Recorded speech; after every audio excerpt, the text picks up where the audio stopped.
झारग्रामवासी के अमार जोहार आपनादेर सकल के अमार विनम्रो नमस्कार।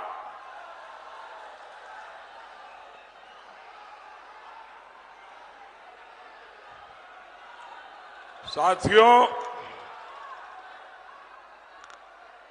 अभी मुझे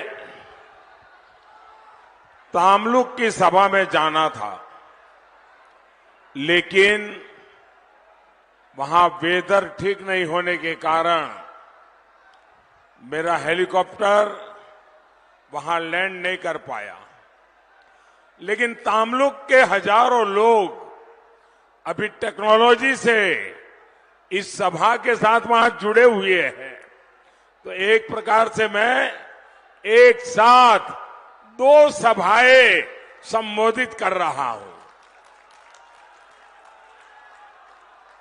मैं तामलुक के लोगों का क्षमा प्रार्थी हूं, लेकिन मुझे खुशी है इस समय तामलुक के हजारों लोग भी मुझे वहां रैली स्तर पर सुन पा रहे हैं और स्क्रीन पर मुझे देख पा रहे हैं।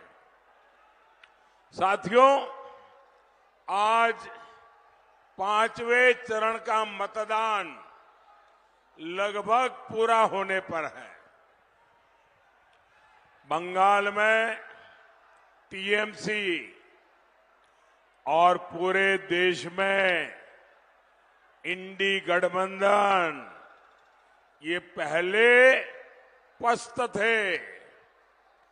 5वें चरण में ये परास्त हो चुके हैं और 4 जून को ये समाप्त होते दिखाई देंगे। इंडी गठबंधन के बिखरने का काउंटडाउन शुरू हो चुका है। इतनी बड़ी संख्या में आपका आशीर्वाद ये साफ साफ कह रहा है, फिर एक बार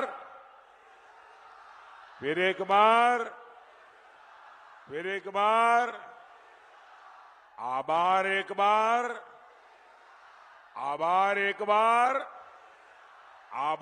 बार। साथियों, हार सामने देख पूरी टीएमसी का आक्रोश चरम पर है।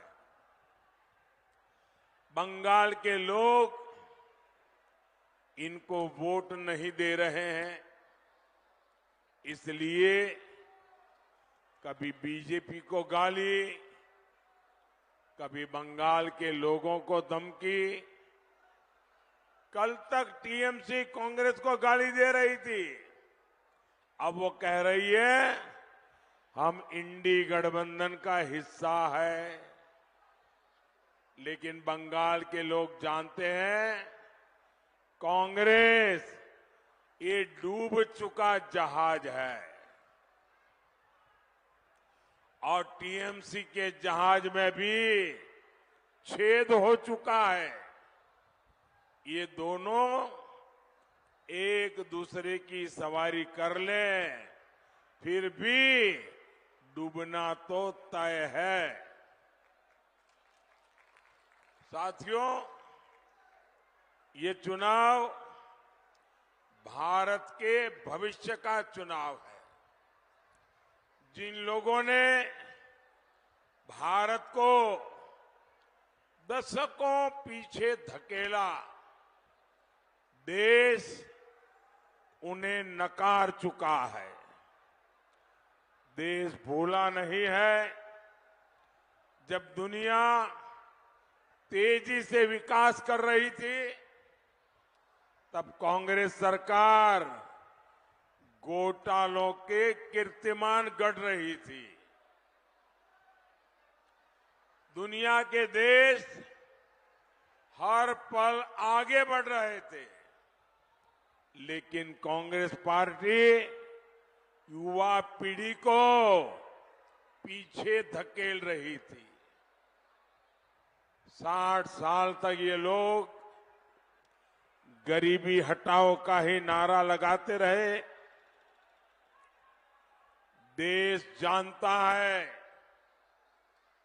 ये मोदी है जिसने भारत को दुनिया की 5वीं सबसे बड़ी अर्थव्यवस्था बनाया है। ये मोदी है जिसने 10 साल में 25 करोड़ लोगों को गरीबी से बाहर निकाला। ये मोदी है जिसने दशकों पुरानी समस्याओं का समाधान किया। कश्मीर से आर्टिकल 370 हटा, कश्मीर में आतंकवाद अब अपनी आखिरी सांस ले रहा है। पाकिस्तान को मुंह तोड़ जवाब मिला, नक्सलवाद की कमर टूटी, भ्रष्टाचार पर लगाम लगी। कितना कुछ हुआ। गरीब के इस बेटे ने गरीब के हर सुख दुख की चिंता की। गरीबों को बिना कट, बिना कमीशन के पैसा सीधे उनके बैंक अकाउंट में मिलने लगे। पहली बार 4 करोड़ गरीबों को पक्के मकान मिले। 50 करोड़ से ज्यादा गरीबों के बैंक के खाते खुले। हमारी माताओं बहनों को शौचालय मिले, उन्हें उज्ज्वला सिलेंडर मिले, धुएं से आजादी मिली। ये सब किसने किया? ये सब किसने किया? ये सब किसने किया? ये सब किसने किया? ये सब किसने किया?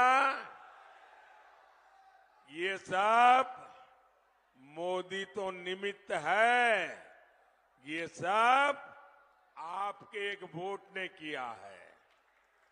ये आपके वोट की ताकत है कि जिसके कारण कभी नहीं हुआ, वो आपके सही वोट ने करके दिखाया। इस बार भी आपका वोट विकसित बंगाल बनाने के लिए, विकसित भारत बनाने के लिए। साथियों, जब नीयत ठीक होती है तो इंसान अपने कामकाज का लेखा जोखा बताता है।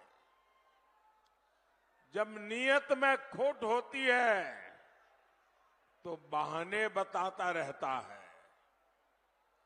आज देश देख रहा है, एक और केंद्र में काम करने वाली मोदी सरकार अपना रिपोर्ट कार्ड देश की जनता को प्रस्तुत कर रही है। दूसरी ओर बंगाल में टीएमसी के पास रिपोर्ट कार्ड नहीं है, उसके पास तो रेट कार्ड है, रेट कार्ड। टीएमसी ने बंगाल में हर नौकरी का रेट कार्ड लगा रखा है। पैसा दो, नौकरी लो। हमारे स्कूल, शिक्षा के मंदिर, इन लोगों ने उनको भी नहीं छोड़ा। टीएमसी के मंत्रियों ने खुलेआम नौकरियों की नीलामी की, नौकरियां बेची। इन्होंने हमारी नई पीढ़ी का भविष्य दांव पर लगा दिया। आप जानते हैं ना, ये सारे घोटाले किसके संरक्षण में हो रहे हैं? कौन भ्रष्टाचारियों के आरोपियों को बचाने में लगा है? कौन सीबीआई को काम नहीं करने दे रहा? साथियों, टीएमसी से बंगाल के लोगों को भी खतरा है। बंगाल की पहचान को भी खतरा है। आज पूरा देश बंगाल की स्थितियों को लेकर बहुत चिंतित है।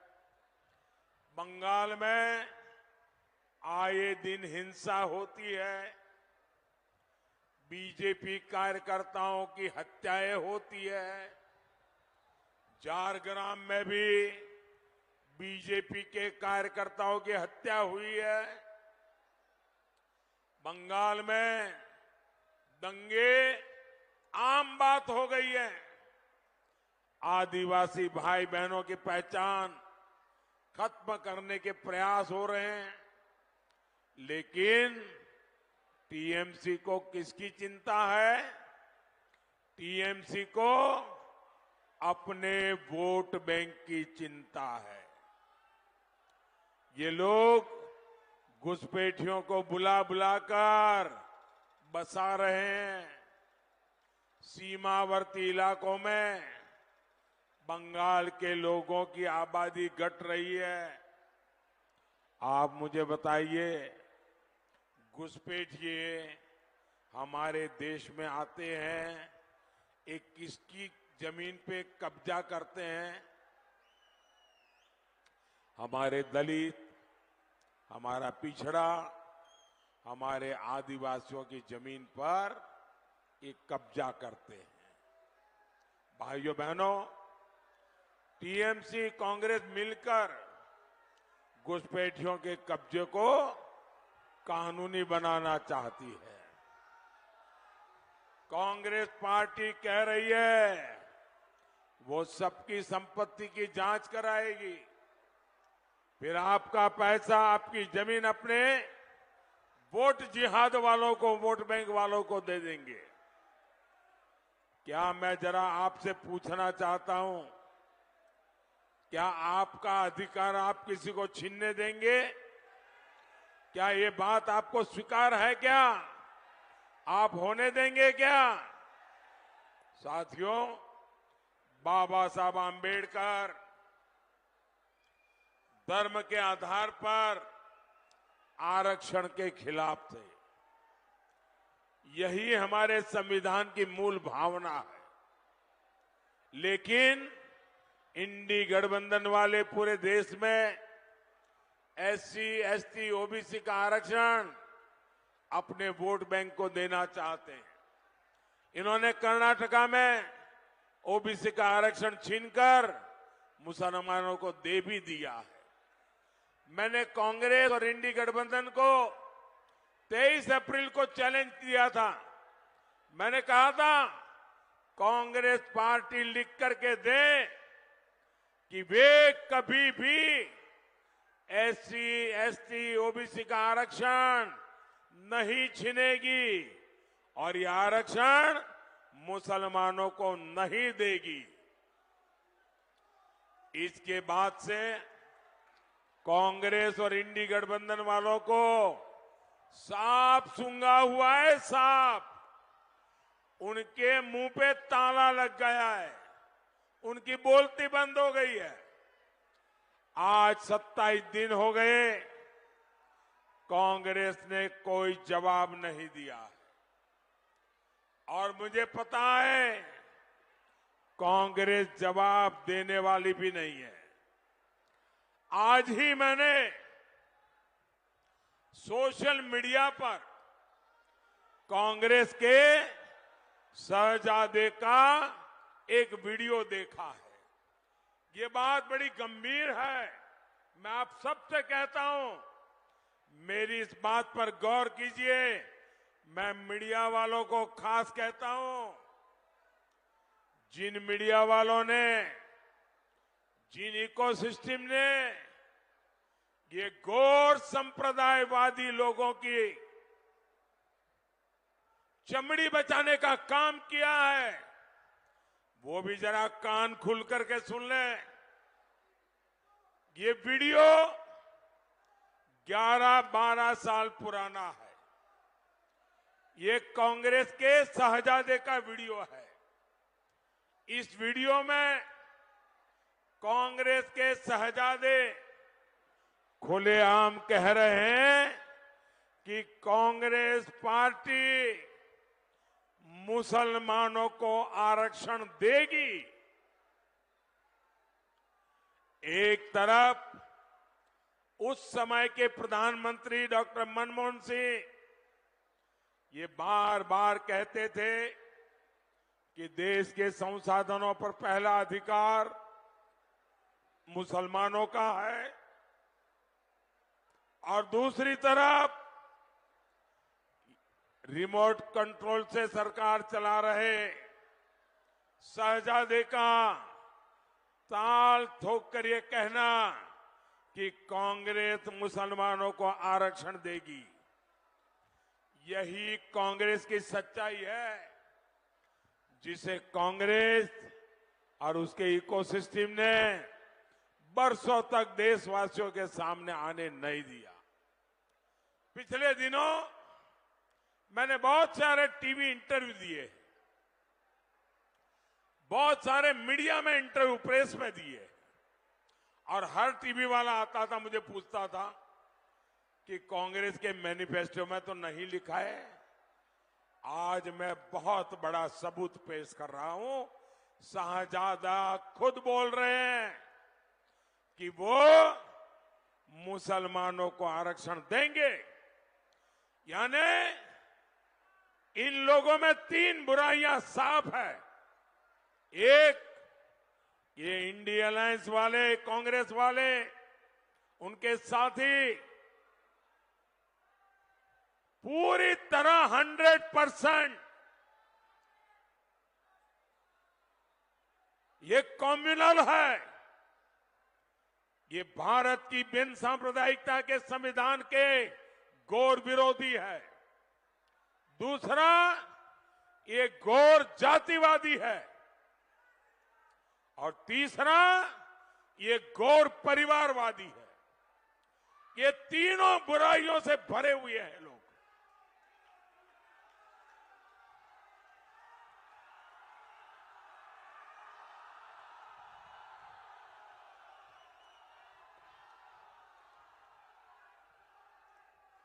और मैं देश के मीडिया जगत को चुनौती देता हूं।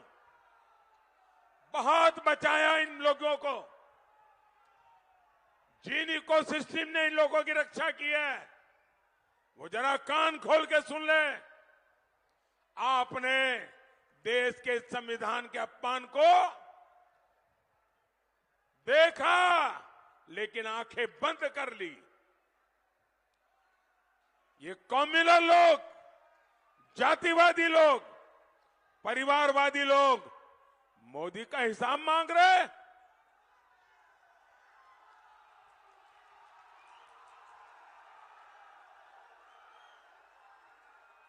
और आजकल मैं हर दिन उनका एक कच्चा चिट्ठा सबूतों के साथ खोल रहा हूं कि कितने घोर कम्युनल है, ये कितने घोर बिन सांप्रदायिकता के विरोधी है।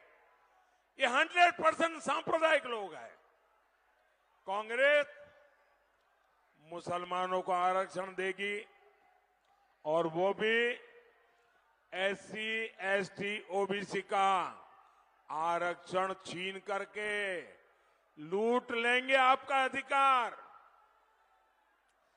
24 के इस चुनाव में मोदी ने कांग्रेस की इस मुस्लिम लीग की सोच का नकाब उतार दिया है, पर्दाफाश कर दिया है, और इसलिए ये लोग बौखलाए हुए हैं और उनकी पूरी इकोसिस्टम इससे बचने के रास्ते खोज रही है।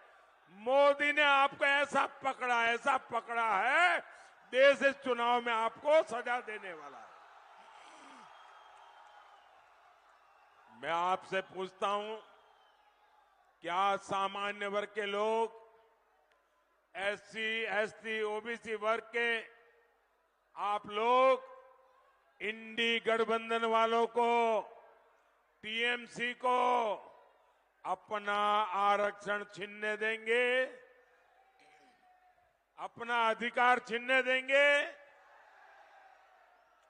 साथियों, बंगाल में आपकी आस्था पर आक्रमण करने की जिम्मेदारी टीएमसी सरकार ने ले रखी है।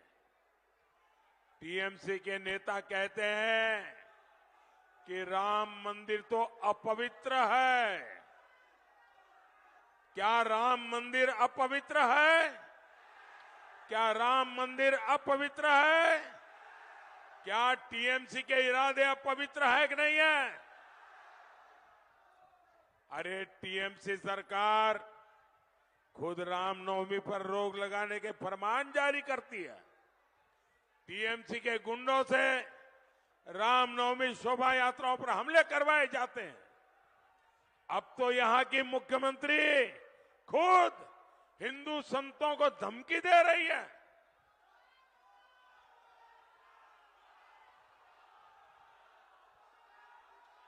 रामकृष्ण मिशन, इस्कॉन, भारत सेवाश्रम संघ, ये हमारे बंगाल की आध्यात्मिक पहचान है।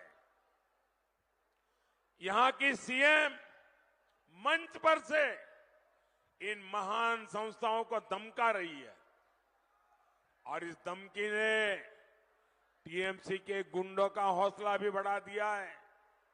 पता चला है कि जलपाईगुड़ी में रामकृष्ण मिशन के आश्रम में कल रात को तोड़फोड़ की गई है।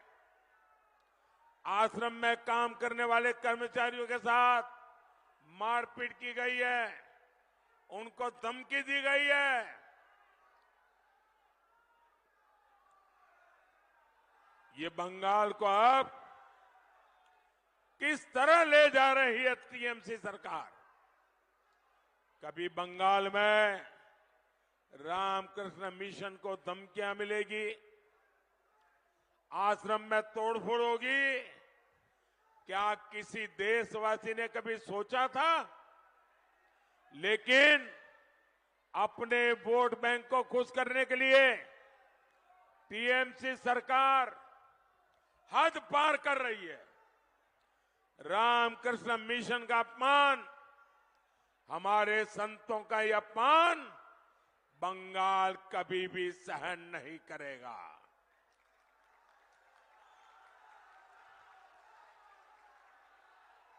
और पूरा देश जानता है मेरे जीवन को गढ़ने में रामकृष्ण मिशन का कितना बड़ा योगदान है, मेरा रामकृष्ण मिशन से कैसा निकट का नाता है।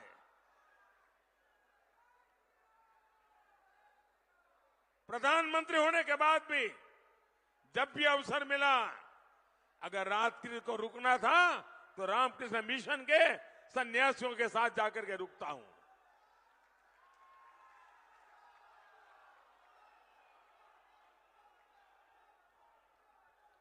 साथियों, कांग्रेस और टीएमसी के लोगों ने हमेशा आदिवासियों को आगे बढ़ने से रोका है। आपको पता है ना, देश में पहली बार एक महिला आदिवासी को राष्ट्रपति किसने बनाया? बीजेपी ने बनाया। लेकिन आदिवासी महिलाओं को चुनाव हराने के लिए कौन कौन पार्टियां इकट्ठा हुई थी? ये सारे टीएमसी वाले, ये सारे कांग्रेस वाले, ये सारे वाम वाले, इन सब ने देश की आदिवासी बेटी को राष्ट्रपति बनने से रोकने की दिन रात कोशिशें की थी। लेकिन मोदी है, उनके आगे उनकी चलती नहीं है।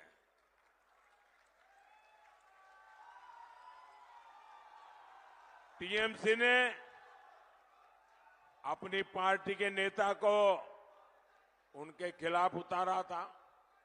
आप मुझे बताइए, जो लोग आदिवासी महिला को राष्ट्रपति नहीं बनने देना चाहते, उन्हें आप लोगों के पास आकर के वोट मांगने का अधिकार है क्या?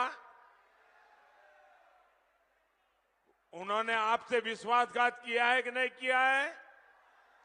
आपसे अन्याय किया है कि नहीं किया है? तो ऐसे लोगों को घुसने देंगे क्या? साफ कर देंगे ना इस चुनाव में? साथियों, मोदी बंगाल के विकास के लिए काम कर रहा है। 2019 में आपने बीजेपी को मौका दिया, मैंने विकास के लिए पूरी ताकत लगा दी। हमने झारग्राम में नया मेडिकल कॉलेज खोला, हमने बंगाल की रेल कनेक्टिविटी को बेहतर बनाने के लिए काम किया, हमने यहां झारग्राम चाकुलिया की तीसरी लाइन का निर्माण किया, रेलवे स्टेशनों को आधुनिक बनाया, हमारा झारग्राम स्टेशन भी अमृत स्टेशन बन रहा है। लेकिन साथियों, जहां कानून व्यवस्था तबाह होती है, वहां निवेश पर भी असर पड़ता है और उद्योगों का विकास भी नहीं होता है। हमारा मेदिनीपुर और तामलुक उद्योग की संभावनाओं से भरा हुआ है। वहां पेट्रोकेमिकल इंडस्ट्री की अपनी पहचान रही है। लेकिन इतने साल से टीएमसी बंगाल में काबिज है। टीएमसी सरकार ने यहाँ के उद्योगों को आगे नहीं बढ़ने दिया। और सिर्फ तामलुक की ही बात नहीं है, ये पूरे बंगाल का दुर्भाग्य है। साथियों, आपका एक वोट टीएमसी के पूरे सिंडिकेट पर भारी पड़ेगा। इस बार पार्टी ने तामलुक से जस्टिस अभिजीत गंगोपाध्याय जी और कांथी से सोमेंदु अधिकारी जी को जिम्मेदारी दी है। आप झारग्राम से मेरे साथी डॉक्टर प्रणब टुडू को भी भारी वोटों से जिताए। तामलुक में और झारग्राम में आपका दिया हुआ हर वोट सीधा मोदी के खाते में जमा होगा।